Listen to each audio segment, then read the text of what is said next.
परमेश्वर के उस परम पद की खोज करनी चाहिए जहाँ जाने के बाद साधक फिर लौटकर कभी संसार में नहीं आते। और जिस परमेश्वर से संसार रूपी वृक्ष की प्रवृत्ति विस्तार को प्राप्त हुई है, यानी जिसने सब ब्रह्मांडों की रचना की है, और उसी की पूजा करनी चाहिए, अन्य की नहीं। ये गीता ज्ञानदाता दृढ़ता से कह रहा है।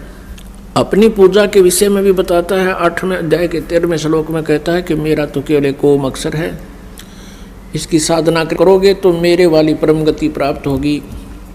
ओम ब्रह्म का जाप है। ओम के जाप की सत साधना करने से, सच्चे दिल से करने से ब्रह्मलोक प्राप्त होता है। ब्रह्मलोक पर्यंत भी प्राणी पुनर्जन्म के अंदर है, उनकी भी जन्म मृत्यु होती है। गीता जी अध्याय नंबर 8 के श्लोक नंबर 16 में स्पष्ट किया है। गीता ज्ञानदाता स्वयं भी कहता है कि 4थे अध्याय के 5वें और 9वें श्लोक में, दूसरे अध्याय के 2 और 12 श्लोक में, 10वें अध्याय के दूसरे श्लोक में कि अर्जुन मेरे और तेरे बहुत जन्म हो चुके हैं, तू नहीं जानता मैं जानता हूँ। मेरे जन्म और कर्म अलौकिक है। मेरी उत्पत्ति को ये देवता और ब्रह्म, ये ऋषि लोग नहीं जानते।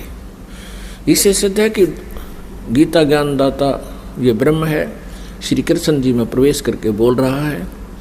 इसके कर्म अलौकिक इसी प्रकार हैं कि वो कभी किसी के समक्ष नहीं आता और किसी में प्रवेश करके या किसी का रूप धारण करके अपने कार्य करता है। तो उसी परमात्मा परम अक्षर ब्रह्म की साधना से प्राणी को पूर्ण मोक्ष प्राप्त होता है। वहाँ जाने के बाद फिर लौटकर संसार में कभी नहीं आते हैं। अब यहाँ काल के लोक में क्या स्थिति है, ब्रह्म के लोक में इन 21 ब्रह्मांडों में क्या स्थिति है और 7 संग ब्रह्मांडों में भी क्या स्थिति है। आज पुण्यात्माओं आपके पास ये संसारिक झूठा सुख उपलब्ध है। आपके संतान भी है, आपके पास संपत्ति भी है, उच्च पोस्ट भी प्राप्त है। आप सोच रहे हो कि मैं बिल्कुल ठीक हूं। परमात्मा कहते हैं कि एक पल में ना जाने के बिजली गिर जाए, फिर काहे के ठीक। यहाँ पर एक बार 26 जनवरी सन 2000 में एक भूकंप आया था गुजरात प्रांत में। पुण्यात्मा छुट्टी का दिन था, सभी अपने अपने घरों में 26 जनवरी गणतंत्र दिवस की झांकियां देखने के लिए बैठे थे। उसी समय इतना भयंकर भूकंप आया।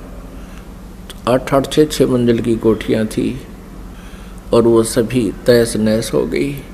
जिन मकानों को बनाते बनाते दादे परदादे चले गए उनके, और आप भी उन्हीं को व्यवस्थित करने में लगे हुए थे, उन्हीं कोठियों के नीचे दबकर मर गए लाखों की संख्या में। इस काल ने वहाँ गाड़ी गाल दी। तो यहाँ परमात्मा याद दिलाते हैं, बच्चों तुम भांग के नशे में हो। कौन से भांग के नशे में? इस काल के झूठे सुख रूपी इस भांग को पीकर तुम मदमस्त हो गए। कबीर ये माया अटपटी सब घट आन अड़ी, किस किस को समझाऊं या कुएं भांग पड़ी। अब परमात्मा कहते हैं किस किस न समझाऊं, इस 21 ब्रह्मांड के कुएं में काल ने बगैर तौल की भांग डाल रखी है और इस भांग को हम पिए बैठे हैं। अब इस एंटीबायोटिक प्रवचनों से, परमात्मा की वाणी और ज्ञान से आपकी अब भांग उतरेगी, ये नशा उतर जाएगा। फिर आपको नींद भी ढंग से नहीं आया करेगी, लेकिन नींद में भी चिंता बनी रहेगी। हे भगवान, कहीं फिर काल का दाव ना लग जावे, हमारा फिर पुनर्जन्म ना हो जावे, कहीं हमसे भक्ति ना बने। पुण्यात्माओं, जब आपका ये अज्ञान अंधकार हट जाएगा और ये झूठे सुख का जो माया है इसका नशा उतर जाएगा, फिर आपको जीने का लुत्फ न्यारा ही होगा। फिर आपको जीने के उद्देश्य का ज्ञान होगा, हम किस लिए जीना चाहिए। और फिर इस उद्देश्य से आप परमात्मा से डिमांड करोगे, आपकी टाइमली मौत भी होने वाली होगी, उसको भी एक्सटेंड कर देगा परमात्मा आपकी सच्ची लगन भक्ति की देख के। और अन्यथा इस जीवन का हमें कोई लाभ नहीं, यदि हम भक्ति नहीं करते हैं तो ये पशु पक्षियों जैसा ही जीवन है हमारा। तो क्या बताते हैं परमात्मा कि आगे गए ना बावड़े, रहते भी सब जाही, बिन साहेब की बंदगी कहीं ठोर ठिकाना न। बिन साहेब की, बिन भगवान की भक्ति। अब कौन से भगवान की भक्ति, ये आपको बता दिया। परम अक्षर ब्रह्म, उस सुप्रीम गॉड की, उस कंप्लीट गॉड, पूर्ण परमात्मा, वो साहब है हमारा।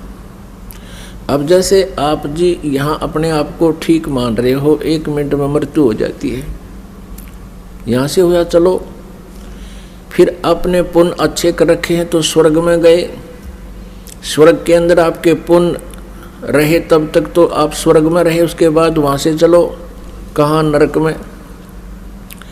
नरक में पापों को भोगा, फिर वहाँ से कहा चलो गधे की योनि। परमात्मा का नाम जपो, सत्य भक्ति करो, भगवान से डरो, पापों से डर कर रहो, किसी की आत्मा मत दुखाओ, क्योंकि आत्मा परमात्मा का अंश है। और आत्मा किसी की दुखी होती है तो भगवान दुखी होते हैं। तो इसलिए मनसा वाचा कर्मणा, कभी भी किसी की आत्मा को कष्ट नहीं पहुंचाना चाहिए। संभव हो सके तो राहत दे, और नहीं राहत देने की नीयत है, किसी को सुख नहीं दे सकते तो दुख देना कभी मत सोचो, सपने में भी ना सोचो। इसलिए सत्संग में आकर के आपको ज्ञान दिया जाता है, समाधान बताया जाता है, भगवान बताया जाता है, उस सच्चा नाम बताया जाता है, जिससे आपका मोक्ष होगा।